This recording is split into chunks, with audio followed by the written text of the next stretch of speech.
So mix there. We do one on this side, and then one over there. Oh, Ken with Planned Parenthood. And then I'll get it back. Nice to meet you as well. Oh, shameless. Shameless. I really don't want to be a picture. Yeah, I know. And then Somebody somebody else had a sign that they were all day long. Or Springfields, those are your choices. Not so much in the middle.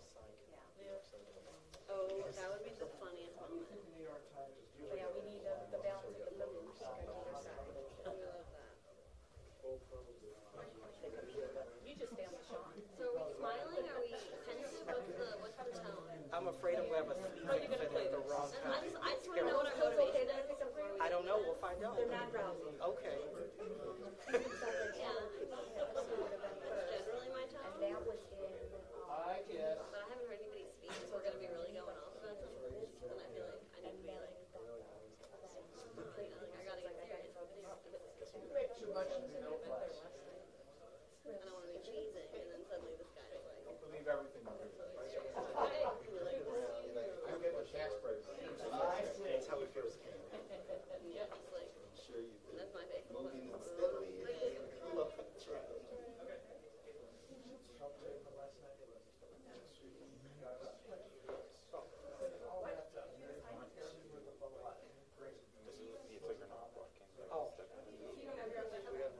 Yeah, it's probably just. How much am I even shot? That's good. You guys are Where's my lens? right. Do you want to see her? I have a shirt on. Thank you. Okay. I'm sure you do. Professional handicappers say still. Go in and out. This feels very listening. I'm looking over there with checking on that side. No, I don't want to be older. I'll touch. All right, Lindsay. You don't need to sell. You look cute. You're all black. Why wouldn't you? Oh, you're just coming in. Okay. I'm feeling this outfit. I'm like kind of mad about the fine or anything. Well, there's 4 people coming in and speaking, right?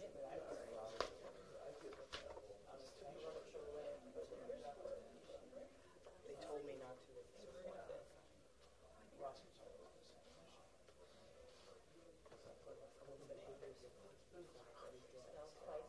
That's exactly the words I use. I'm pretty sure that's This is how how it went. everybody calls it. In my mind, you did.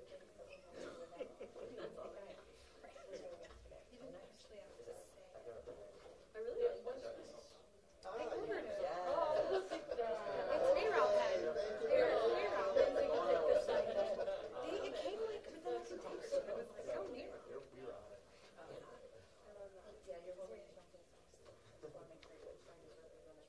I feel that way. That is a sentiment I can concur with. Say hi to people on Facebook. It's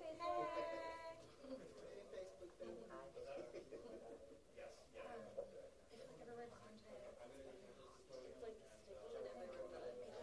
everybody just was like, winter's here. Winter's coming. Stand a little tighter in, I think. There you go.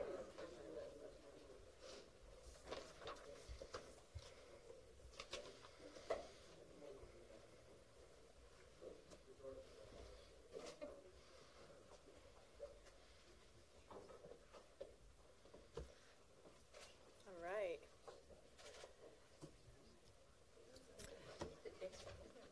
Well, welcome everyone to the Sierra Club. We're so happy to be hosting this event, really bringing together the progressive community in support of Sean Casten's election to Congress. We're here today to say, as a progressive community, no matter we're all standing up for women's rights or LGBT equality or the environment or the rights of unions and labor, we know that Sean Casten is going to be our champion, and we can't wait to get him elected this November. My name's Katie McFadden. I'm the Deputy Director of the Illinois chapter of the Sierra Club. The Sierra Club is proud to have endorsed Sean Casten for Congress. Sean's a true, environmental blooded champion. This is why he got into this work, because he's been a clean energy advocate and a climate champion for really his whole life. So we're excited to send him to Washington to be a leader. Just last week, the Sierra Club released its fossil fuels fools list. These are the top 7 sitting congressmen who are continually voting on the side of fossil fuel interests and corporate polluters. Of that top 7, Peter Roskam made that list. So he is one of the top folks that congressmen that the Sierra Club is trying to defeat this election. Peter Roskam has made his allegiance to corporate polluters clear by voting repeatedly against clean air, repeatedly against climate actions, clean water protections. He has an abysmal 7% environmental voting record. He's voted with the environment only 3% of the time over his lifetime. And since first running for Congress, he's taken almost $400,000 from oil and gas interests. Peter Roskam votes day in and day out with corporate polluters instead of for climate action. He allows polluters to defile clean air and water with impunity while just wholesale ignoring the climate crisis. We know that voters in the 6th district know that climate change is real, that clean energy is a major economic opportunity. The Sierra Club is fired up, that's almost an understatement, and ready to elect Sean Casten to replace the climate change denier with a clean energy champion who we know is going to be on our side. We've been on the ground for the past 2 months in the 6th district, talking with our members, canvassing almost every weekend, getting out the vote, and we're going to be there till Election Day to get Sean across the finish line. So next we're going to hear from Chad Griffin from HRC. Excellent. Thank you so much, Katie, and thanks to all of you for standing up here across social justice movements and with one loud and clear voice saying how much we support Sean Casten for Congress. And you're going to hear a theme among all of us who are up here speaking today, whether it is women's rights or workers' rights or labor issues or LGBTQ issues across the board. Peter Roskam has been on the side of Donald Trump time and time again. As it relates to LGBTQ issues, he has a perfect 0. That means that he has not only voted against our rights time and time again when bills have come up to advance LGBT equality, but to score a 0, that also means he has stood up time and time again with the far right, helping to lead the efforts to undermine our rights, helping to push a right to discriminate, undermining transgender troops' ability to serve our country equally with the dignity and the respect that they deserve. Time and time again, he has been with Donald Trump on the side of hate, bigotry, and discrimination. In this race in particular, it is perhaps hard to find any other race in this country that has a starker contrast between 2 candidates. On the one side, someone who has stood up time and time again and solidified a legacy on the wrong side of history. And then someone in Sean Casten who has spent a lifetime working to protect our environment and protect the people who reside on this planet. And we need him in Congress. We need his voice in Congress. It's how ultimately we pull the emergency brake on Donald Trump, on Mike Pence, and this far-right agenda that is out of touch with the voters of this state, that's out of touch with the constituents of this district. It's time for change. It's time to bring back a sane, pro-equality, pro-environment, pro-choice majority to the House and to the Senate. And every road to do that runs right through Illinois' 6th congressional district. We at the Human Rights Campaign are so proud to have endorsed Sean and his campaign for Congress. We're also proud to have organizers on the ground, and we will be working day in and day out to turn out our thousands of members in this district, to turn out the more than 385,000 LGBTQ voters in the state of Illinois, and the more than 2 million equality voters in this state. We've heard it our entire lives. This is in fact, many of us have said it. This is the most important election of our lives. Well, guess what? This election is actually the most important election of our lives, and we're going to do everything between now and Election Day, 34 days to go, to elect Sean, the next member of Congress from Illinois' 6th Congressional District. It's now my pleasure to turn the podium over to Zach Katowski from the UFCW Local 881. How is everyone? My name is Zach Kautsky. I'm the Legislative and Political Director for Local 881 United Food and Commercial Workers. We have 34,000 members across Illinois and Northwest Indiana, and proudly in the 6th District for the candidate, Sean Casten, that we've endorsed. We have just over 4,500 members all throughout the counties in the 6th. This is actually a pretty natural gathering and group of people for us to stand with because we consider ourselves a truly progressive intersectional union. We are unique in that our members who work at the Jewels and the OSCO and Mariano's and CVS's throughout Illinois are your baggers, are your deli workers, are your cart folks, are your pharmacists, are your pharmacy techs. But we're also unique in the labor movement in that we are an overwhelmingly and majority female union, and certainly in the metro area, a majority minority one.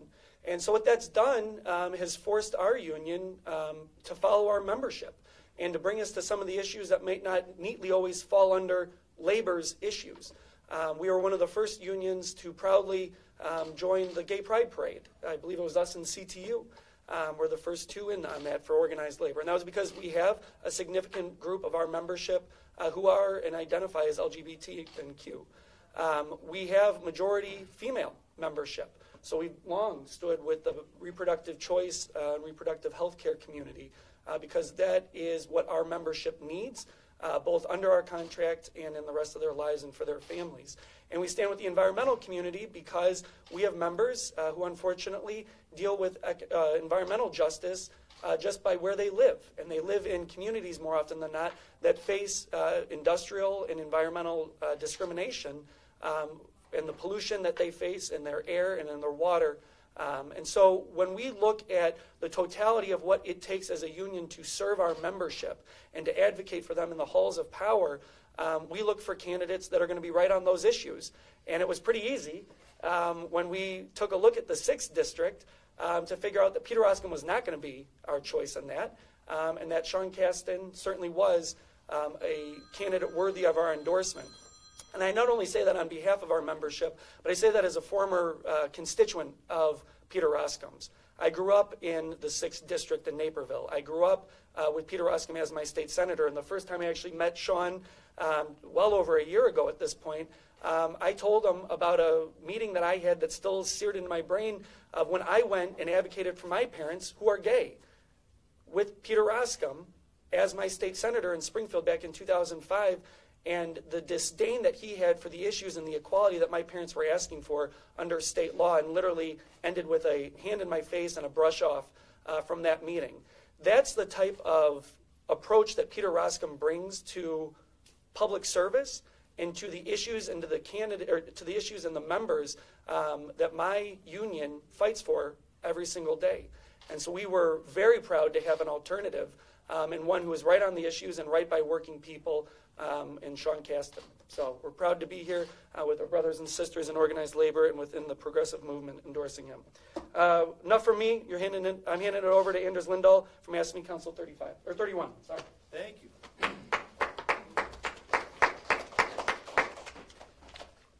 Thank you. All right.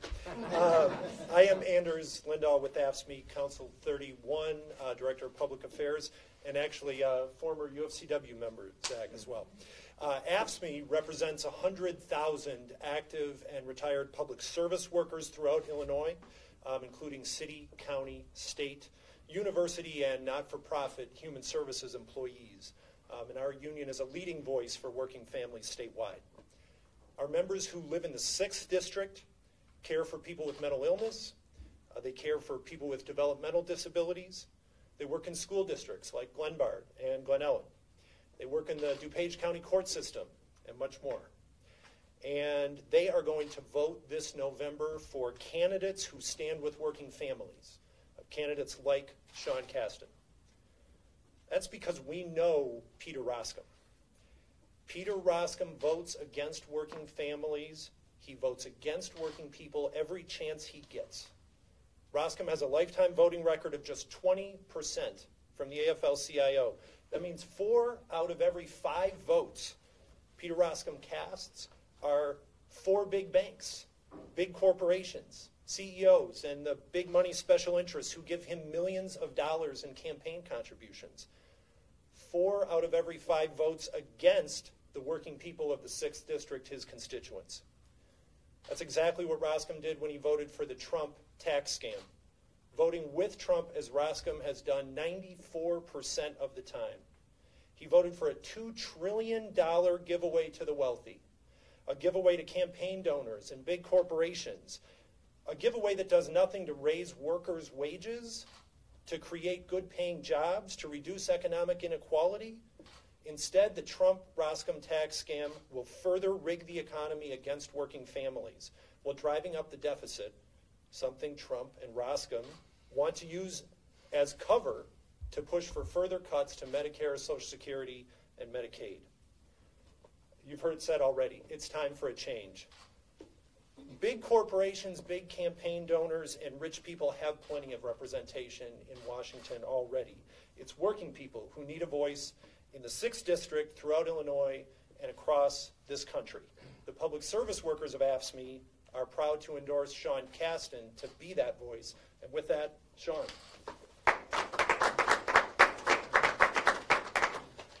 Thank you all for being here. Thank you to HRC. Thank you to Sierra Club, to NARAL, and to our friends in labor. I'm grateful and honored for your support. I'd like to start with a point of optimism and maybe some words of wisdom. The point of optimism is that as dark as these times are that we're in, and I think as we're all take fear every day as we turn on the television, the arc of history is bending towards justice. We've made tremendous strides in marriage equality.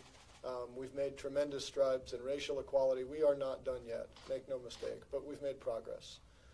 My point of wisdom for you is from one of the greater philosophers of our time, Dan Savage, who wrote famously in a way that I always found useful in a business context, although he meant it in a different one.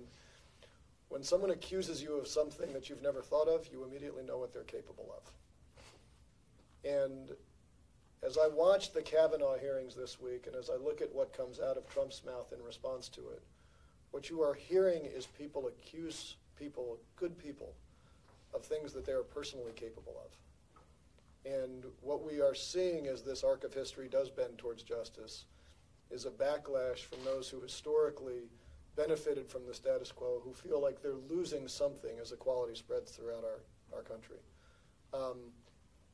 That's sad and it's frightening, but make no mistake, it's driven by a positive force forward.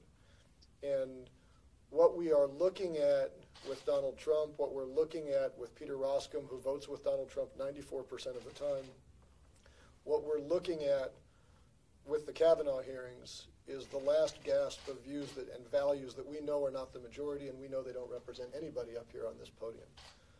That's not to say that we should guarantee, that's not to say we should take anything for granted. It's the old Mavis Staples song, right? Going for 199 and a half, it just won't do. But if we do not win, understand what's at stake. Peter Roskam voted against the Violence Against Women Act. The renewal of the Violence Against Women Act that would have expired yesterday had 164 sponsors, not a single one was a Republican. 46 Republicans sent a letter to the leadership saying you should pass this before the election. Peter Roskam's name was not on that list. It's now been punted to wait until after the election. That amended version of the Violence Against Women Act has a lot of really important provisions in it. It has provisions that says, for example, we need to make sure that people who are convicted of domestic violence don't have access to firearms. Our law enforcement community needs that. It has provisions that recognize that violence against women needs to also recognize that people who, in the LGBTQ community, who may not identify in a clear gender way are often those victims. These are things we need to do as a society. And my commitment to you once elected is, as we've just heard, there are plenty of people in Washington, and Peter Roskam is a showcase for them, who do a really good job at advocating for those who already have plenty. My commitment to you is to advocate for the principles we were founded on, which is equal justice for all. Thank you. And I'm happy to take any, as I walk off the stage, I'm happy to take any questions that you all have. Sean, what do you think of Peter's attempt to put you in Mike Madigan's pocket? It amuses me. I have never run for any elected office before in my life, and Peter would like to characterize me as a lifetime politician. You have my word on this. I will never accuse Peter of being a lifetime entrepreneur. Any other questions? Yeah, not to rush things, but there's a lot of debate back and forth about if you guys take the House back, whether Pelosi ought to become Speaker or whether the party ought to look for a new generation. Any thoughts on that? I don't have any thoughts because I'm a nerd at heart, and I don't like making uninformed decisions. Peter Roskam voted for a tax bill before he found out that it was going to create $1.5 trillion of deficits. He voted to repeal the ACA before the Congressional Budget Office said this was going to cost 30,000 people in his own district their insurance. At this point in time, I have been very impressed by what Leader Pelosi has accomplished during her time as Speaker. I don't know who else is running. I look forward to meeting them all. I'm sure they will be lobbying me profusely when that moment comes, and I will make the same commitment I've always made, which is to be an informed voter.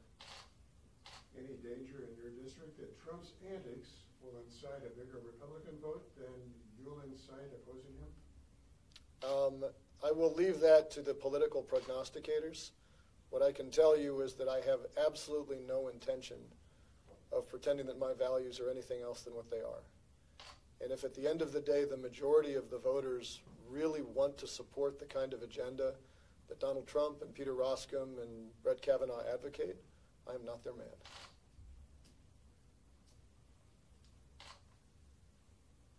Great. Thank you. So much for coming.